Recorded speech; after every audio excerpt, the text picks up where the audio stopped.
നമസ്കാരം. എല്ലാ മാന്യ സുഹൃത്തുക്കൾക്കും സിനിമ എന്ന യൂട്യൂബ് ചാനലിന്റെ ഏറ്റവും പുതിയ വീഡിയോയിലേക്ക് സ്വാഗതം. ഞാനിന്ന് നിങ്ങൾക്ക് മുമ്പിൽ വന്നിരിക്കുന്നത് വളരെ രസകരമായിട്ടുള്ള ഒരു കാര്യം നിങ്ങളുമായിട്ട് സംസാരിക്കാൻ വേണ്ടിയാണ്. രസകരമായിട്ടുള്ള ഒരു കാര്യം എന്ന് പറയുന്നത്, ഇപ്പോൾ മാർക്കോ എന്ന് പറയുന്ന സിനിമ വളരെയധികം പോസിറ്റീവ് റെസ്പോൺസ് കിട്ടി തിയേറ്ററുകളെ ഇളക്കി മറിച്ചുകൊണ്ട് ഒരു വലിയ ഹിറ്റിലേക്ക് മാറിക്കൊണ്ടിരിക്കുകയാണ്. ഒരുപക്ഷെ 2024 ഏറ്റവും വലിയ ഹിറ്റുകളിൽ ഒന്ന് തന്നെയായിട്ട് ഈ സിനിമ മാറുമെന്നുള്ളൊരു കാര്യം ഒരുപക്ഷെ എന്നുള്ളടുത്ത് മാറ്റിക്കളയുക. 2024 ഏറ്റവും വലിയ ഹിറ്റുകളിൽ ഒന്നായിട്ട് ഈ സിനിമ മാറുമെന്നുള്ളൊരു കാര്യം കൺഫേം ആയിട്ടുണ്ട്. മാത്രവുമല്ല, ഈ സിനിമ 100 കോടി ക്ലബിൽ എത്തും എന്നുള്ളൊരു കാര്യവും ഏകദേശം കൺഫേം തന്നെയായിട്ട് പറയാൻ സാധിക്കും.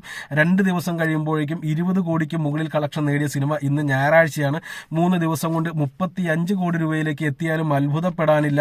അങ്ങനെയാണ് എന്നുണ്ടെങ്കിൽ 5-6 ദിവസത്തിനുള്ളിൽ തന്നെ സിനിമ 50 കോടി കടക്കും. അതുപോലെ തന്നെ ഒരാഴ്ച പിന്നിടുമ്പോഴേക്കും 70 കോടിക്ക് അടുത്തേക്ക് എത്തും എന്നുള്ളൊരു കാര്യവും ഉറപ്പായിട്ട് തന്നെ പറയാൻ സാധിക്കും. ബറോസ് എന്ന് പറയുന്ന സിനിമ വരാൻ പോകുന്നുണ്ട്. അതിന്റെ ഇടയിൽ തന്നെയാണ് ഈ കാര്യങ്ങളെല്ലാം സംഭവിക്കാൻ പോകുന്നത്. അപ്പോൾ നമ്മൾ ഇപ്പോൾ ഇന്ന് സംസാരിക്കാൻ പോകുന്ന വിഷയം എന്ന് പറയുന്നത്, ഇങ്ങനെ ഒരു ഹിറ്റ് വരുന്ന സമയത്തും അസ്വസ്ഥരാകുന്ന കുറച്ച് ആളുകളുണ്ട്. ഡീഗ്രേഡിങ്ങുമായിട്ട് രംഗത്തെത്തിയിരിക്കുന്ന കുറച്ച് വ്യക്തികൾ, അവരെ കുറിച്ചാണ് നമ്മൾ ഇന്ന് സംസാരിക്കാൻ പോകുന്നത്. സാധാരണഗതിയിൽ നമ്മൾ ഇത് ഒരു ഡീഗ്രേഡിങ് നമ്മൾ സാധാരണയായിട്ട് കാണുന്നത് 2 തരം ആളുകളുടെ സിനിമകൾക്കാണ്. ഒന്ന്, മോഹൻലാൽ സിനിമകൾക്ക് മമ്മൂട്ടി ഫാൻസിന്റെ ഡീഗ്രേഡിങ് സ്വാഭാവികമാണ്.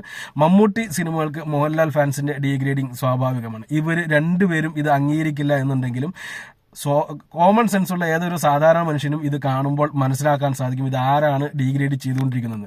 രണ്ടുപേരുടെ എത്ര നല്ല പടമായാലും ഡീഗ്രേഡിങ് സ്വാഭാവികമായിട്ടും സംഭവിക്കും.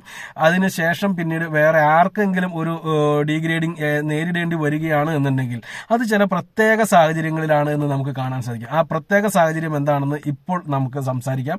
ആദ്യം ഈ സിനിമയുടെ മാർക്കോ എന്ന് പറയുന്ന സിനിമ റിലീസ് ചെയ്ത ദിവസം ഭീകരമായിട്ടുള്ള ഡീഗ്രേഡിങ് ഈ സിനിമയ്ക്ക് നേരിടേണ്ടതായിട്ട് വന്നു. റിലീസ് ചെയ്ത് ഫസ്റ്റ് റിവ്യൂ തുടങ്ങുന്ന സമയം തൊട്ട് തന്നെ നമ്മുടെ ചാനലിലൊക്കെ നല്ല കാര്യമായിട്ടുള്ള ഡീഗ്രേഡിങ് ആദ്യ ദിവസം നടക്കുന്നതായിട്ട് കാണാൻ സാധിച്ചു.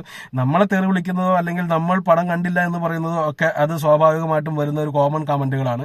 പക്ഷെ ഈ സിനിമയ്ക്ക് ഭീകരമായിട്ടുള്ള ഡീഗ്രേഡിങ് നടന്നത് ഏത് ഫാൻസുകാരുടെ ഇടയിൽ നിന്നാണെന്ന് വലിയ ബുദ്ധിമുട്ടൊന്നും ഇല്ലാതെ തന്നെ നമുക്ക് കണ്ടുപിടിക്കാൻ സാധിക്കും. അത് മമ്മൂട്ടി ആരാധകരുടെ ഭാഗത്തു നിന്നായിരുന്നു.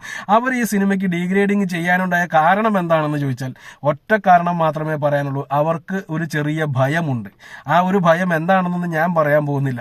നിങ്ങൾക്ക് തന്നെ അറിയാം അത് എന്തൊക്കെയായിരിക്കും ആ ഭയം എന്നുള്ളത്. ആ ഭയത്തിന്റെ ഭാഗമായിട്ട് ഇനിയിപ്പോ മാർക്കോ എന്ന് പറയുന്ന സിനിമ ആദ്യ ദിവസം റെക്കോർഡ് കളക്ഷൻ ഇട്ട് കഴിഞ്ഞാൽ മമ്മൂട്ടിക്ക് ചീത്തപ്പേരാകും, അല്ലെങ്കിൽ മമ്മൂട്ടിയുടെ ടർബോ ഈ വർഷത്തെ ഏറ്റവും വലിയ കളക്ഷൻ നേടുന്ന സിനിമയായിട്ട് നിൽക്കുന്ന സമയത്ത് ഉണ്ണിമൂന്തനെ പോലുള്ള ഒരു താരം വന്നിട്ട് അത് വെട്ടിച്ചു എന്ന് പറയുമ്പോൾ മോഹൻലാൽ ഫാൻസുകാരുടെ മുഖത്ത് എങ്ങനെ നോക്കും, അല്ലെങ്കിൽ അവരുടെ വെല്ലുവിളി എങ്ങനെ നേരിടും എന്നൊക്കെയുള്ള ഒരു ഭയം അവർക്ക് നിലനിൽക്കുന്നുണ്ടായിരുന്നു. അതിന്റെ ഭാഗമായിട്ടുണ്ടായിരുന്ന സ്വാഭാവികമായിട്ടുള്ള ഡീഗ്രേഡിങ് മാത്രമാണ് അവിടെ നടന്നത്. പക്ഷെ വേറൊരു കാര്യമുണ്ട്, ഈ ചിത്രം കാണാനായിട്ട് മമ്മൂട്ടി ആരാധകരും കൂട്ടത്തോടെ വന്നു എന്നുള്ളത് സത്യമാണ്. അതുകൊണ്ട് തന്നെ ഈ ഒരു ചെറിയ ഒരു ആക്രമണം, അതായത് ഈ ഫാൻസുകാർക്കിടയിൽ നിന്നുണ്ടായിരുന്ന ഈ ചെറിയൊരു ആക്രമണം, സിനിമ കാണാത്ത ആളുകളുടെ ആക്രമണം വലിയ കാര്യമായിട്ട് ഏറ്റില്ല. ആദ്യത്തെ ഒരു ഷോ അല്ലെങ്കിൽ 2 ഷോ കഴിയുന്നത് വരെ അവർക്ക് പിടിച്ചു നിൽക്കാൻ സാധിച്ചു.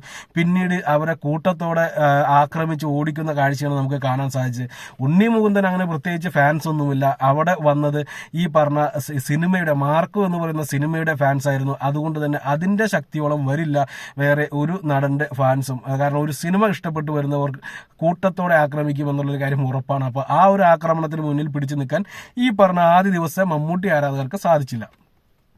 പക്ഷെ ആദ്യ ദിവസം മാത്രമേ മമ്മൂട്ടി ആരാധകർക്ക് ആ സിനിമയോട് ഒരു ഇതുള്ളൂ. 2ാം ദിവസമായപ്പോൾ അവർക്ക് ആ സിനിമയോട് ബഹുമാനമായി. കാരണം എന്താണെന്ന് വെച്ചിട്ടുണ്ടെങ്കിൽ ടർബോ ഏതാണ്ട് 6 കോടി 20 ലക്ഷം രൂപയോളം ഫസ്റ്റ് ഡേ കളക്ഷൻ ഇട്ടിട്ടുണ്ട് കേരള ബോക്സ് ഓഫീസിൽ. എന്നാൽ മാർക്കോയ്ക്ക് 4 കോടി 50 ലക്ഷം രൂപയോളം മാത്രമേ കളക്ഷൻ ഇടാൻ സാധിച്ചിട്ടുള്ളൂ.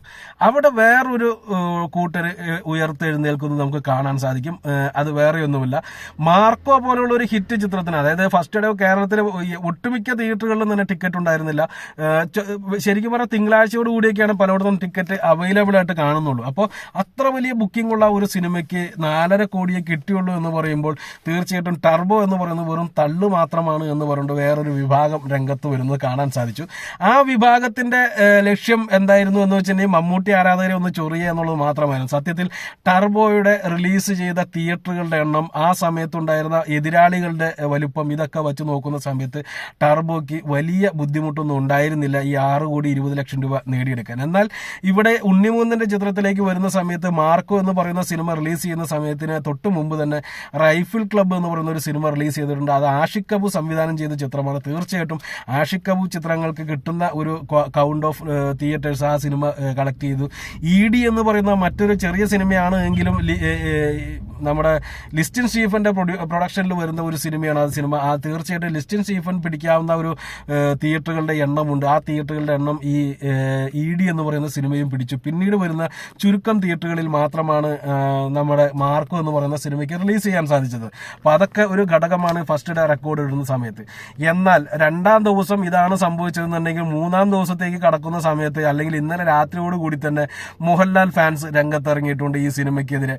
ഈ സിനിമ ഇത്രയൊക്കെ ഉള്ളൂ, ഇത് കാണേണ്ടവരൊക്കെ കണ്ടു കഴിഞ്ഞു, ഇനി ഈ സിനിമ കാണാൻ ആരുമില്ല, ഫാമിലി ഒരിക്കലും കേറില്ല എന്നൊക്കെ പറഞ്ഞിട്ട് അവരൊരു ദീർഘനിശ്വാസം ഇടുന്നുണ്ട്. സ്വയം സമാധാനിക്കുന്ന ഒരു പരിപാടി അവരുടെ ഭാഗത്തുനിന്ന് കാണുന്നുണ്ട്. ഇതിന്റെ ഭാഗമായിട്ട് അവർ ഉണ്ണിമൂന്നനെ തെറി വിളിക്കുന്നില്ല, അല്ലെങ്കിൽ ഈ സിനിമയെ ചീത്തയാക്കുന്നില്ല. പക്ഷെ സിനിമയുടെ ഓട്ടം കഴിഞ്ഞു എന്നാണ് അവർ പറയുന്നത്.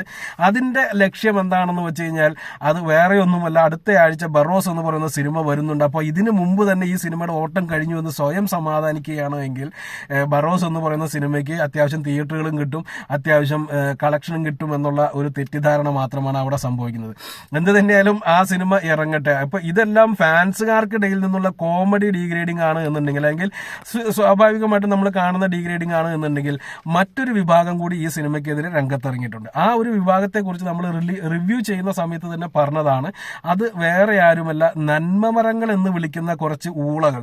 ഇവന്മാര് എന്താണെന്ന് വെച്ച് കഴിഞ്ഞിട്ടുണ്ടെങ്കിൽ ഇവന്മാര് രംഗത്തിറങ്ങിയിട്ട് ഇതാണോ സിനിമ, ഈ സിനിമ എന്ത് സന്ദേശമാണ് നൽകുന്നത്, യുവാക്കളെ ചീത്തയാക്കും എന്നൊക്കെ പറഞ്ഞുകൊണ്ട് ഒരു രീതിയിലുള്ള ഒരു ഡീഗ്രേഡിംഗ് എന്ന് പറയുന്ന, ഡീഗ്രേഡിംഗ് എന്നല്ല പറയണം, അവരെ അധിക്ഷേപിക്കുകയാണ് ആ സിനിമ. ആ രീതിയിലുള്ള സംഭവങ്ങളുമായിട്ട് രംഗത്തെത്തിയിരിക്കുന്നുണ്ട്. ഇതിനെ കൊഴുപ്പിക്കാൻ വേണ്ടി ചാനലുകളും ഇതുമായിട്ട് ചർച്ച ചെയ്യുന്നുണ്ട്. മലയാളികൾക്ക് വയലൻസ് കൂടുന്നു, വയലൻസ് സിനിമകൾ മലയാളികൾ കൂടുതലായിട്ട് ഇഷ്ടപ്പെടുന്നു എന്നൊക്കെ പറഞ്ഞിട്ട് കുറെ തെളിവുകളൊക്കെ നിരത്തിയിട്ട് അവർ ഓരോ ഇതായിട്ട് രംഗത്തെത്തിയിട്ടുണ്ട്. സത്യത്തിൽ അവർക്ക് വേറെ വാർത്തയൊന്നും ഇല്ലാത്തത് കൊണ്ടാണ് ചെയ്യുന്നത്, അല്ലെങ്കിൽ അവർക്ക് ഈ പറഞ്ഞ മാതിരി വാർത്ത ചെയ്യാനായിട്ട് ആരും കാശ് കൊടുത്തിട്ടുണ്ടാവില്ല. അങ്ങനെയുള്ള കാര്യങ്ങൾ കൊണ്ടൊക്കെ ആയിരിക്കും അവർ ചെയ്യുന്നത്. പക്ഷേ ഈ വാർത്തകൾ വരുന്നത് മലയാളത്തിലെ പ്രമുഖ ചാനലുകളിലാണ് എന്നുള്ളത് ഓർക്കുക. അപ്പോൾ അങ്ങനെയുള്ള ചാനൽ ചർച്ചകളും മന്തി ചർച്ചകളൊക്കെ അവിടെ സജീവമായിട്ട് നിൽക്കുന്ന സമയത്ത് മറ്റൊരു വിഭാഗം ആളുകൾ കൂടി ഇറങ്ങിയിട്ടുണ്ട്. ഫെമിനിസ്റ്റുകൾ എന്ന് പറയുന്നത്, ഫെമിനിസ്റ്റ് വിഭാഗത്തിൽ പെടുന്ന ആളുകളും ഈ ഒരു ഡീഗ്രേഡിങ്ങുമായിട്ട് രംഗത്തിറങ്ങിയിട്ടുണ്ട്. ഡീഗ്രേഡിംഗ് ഒന്നും ഇതിനെ പറയാൻ പറ്റില്ല, ഈ പടത്തിനെതിരായിട്ട് രംഗത്തിറങ്ങിയിട്ടുണ്ട്. അവർ പറയുന്ന സ്ത്രീകൾക്കെതിരെയുള്ള ഈ ആക്രമണം അംഗീകരിക്കാൻ പറ്റില്ല എന്നൊക്കെ പറഞ്ഞു. പടം തുടങ്ങുന്നതിന് മുമ്പ് ഒരു 20 മിനിറ്റ് കുറെ ടൈറ്റിൽ പോകുന്നുണ്ട്. അതിനകത്ത് പറയുന്നുണ്ട് ആർക്കൊക്കെ ഇതിനകത്ത് ഇത് ചെയ്തിട്ടുണ്ട്, അത് ഇതാണെന്ന് മറ്റേ മദ്യപിക്കാൻ പാടില്ല എന്നൊക്കെ പറയുന്ന പോലെ സ്ത്രീകൾക്കെതിരെയുള്ള ആക്രമണം, വികലാംഗർക്കെതിരെയുള്ള ആക്രമണം, കുട്ടികൾക്കെതിരെ ആക്രമണം, മൃഗങ്ങൾക്കെതിരെയുള്ള ആക്രമണം എന്നൊക്കെ പറഞ്ഞിട്ട് ഓരോ സീനിലെയും ആക്രമണങ്ങളെ കുറിച്ച് ഒരു വലിയൊരു ടൈറ്റിൽ പോകുന്നുണ്ട്. എനിക്ക് തോന്നുന്നു ഒരു 20 മിനിറ്റോളം ഉണ്ട് ആ സിനിമയുടെ ടൈറ്റിൽ. അതിന്റെ പ്രധാന കാരണം ഈ പറഞ്ഞ ആക്രമണങ്ങളൊക്കെ ആ സിനിമയിൽ കാണിക്കുന്നുണ്ട് എന്നുള്ളത് കൊണ്ട് തന്നെയാണ്. അപ്പോൾ നിയമപരമായിട്ട് ആ കാണിക്കുന്നത് കൊണ്ട് ഒരു തെറ്റുമില്ല. അതുകൊണ്ടാണ് സെൻസർമാർ സർട്ടിഫിക്കറ്റ് ആണെങ്കിലും കൊടുത്തിട്ട് നമുക്ക് മുന്നിലേക്ക് എത്തിയത്. കാണാൻ താല്പര്യമുള്ളവർ കണ്ടാൽ മതി എന്ന്. എന്തിനാണ് ഇവന്മാരെയൊക്കെ പിടിച്ചിട്ട് നന്മമരങ്ങൾ ഈ സിനിമ കണ്ടിട്ട് എന്ത് നന്മയാണ് അവർക്ക് കിട്ടാൻ പോകുന്നത്? പോട്ടെ, സിനിമ കണ്ടിട്ട് എന്താണ് അവർക്ക് കിട്ടാൻ പോകുന്നത്? ഈ പറഞ്ഞ സിനിമ കണ്ടിട്ട് മോട്ടിവേറ്റ് ആയിട്ട് ആരെങ്കിലും നന്നായതായിട്ട് ഒരു ചരിത്രമുണ്ടോ? പിന്നെ ഈ സിനിമ കണ്ട് ചീത്തയായ അവരുടെ ചരിത്രം എടുത്ത് നിങ്ങൾ കൊണ്ട് വിളമ്പുന്നതിന് എന്തിനാണ്? എത്രയോ നല്ല സിനിമകൾ ഒരു വർഷം ഉണ്ടാകുന്നു. ഈ ചീത്ത സിനിമ നിങ്ങൾക്ക് കാണുന്നുണ്ടെങ്കിൽ നിങ്ങൾ വിട്ടുകളാന്നേ. കാണാൻ കുറെ ആളുകൾ വേറെയുണ്ട്, അവർ കണ്ടോട്ടെ, അവർ വിജയിപ്പിച്ചോട്ടെ, അല്ലെങ്കിൽ അവർ പരാജയപ്പെടുത്തിക്കോട്ടെ. നിങ്ങൾക്ക് എന്തിനാണ് അതിനകത്ത് തലയിട്ടിട്ട് ഈ പറഞ്ഞ ഷോ ഇറക്കേണ്ടത്? ഒറ്റ കാര്യമുള്ളൂ, ആരെങ്കിലും കത്തി കയറി നിൽക്കുന്ന സമയത്ത് അവനെ 2 തെറി പറഞ്ഞാൽ ഞാനും പ്രശസ്തനാകും. അത് മാത്രമാണ് ഇതിനകത്ത് ലക്ഷ്യം. ഓക്കെ, അപ്പുറത്തൊരു വീഡിയോ ആയിട്ട് വീണ്ടും കാണാം. നന്ദി, നമസ്കാരം.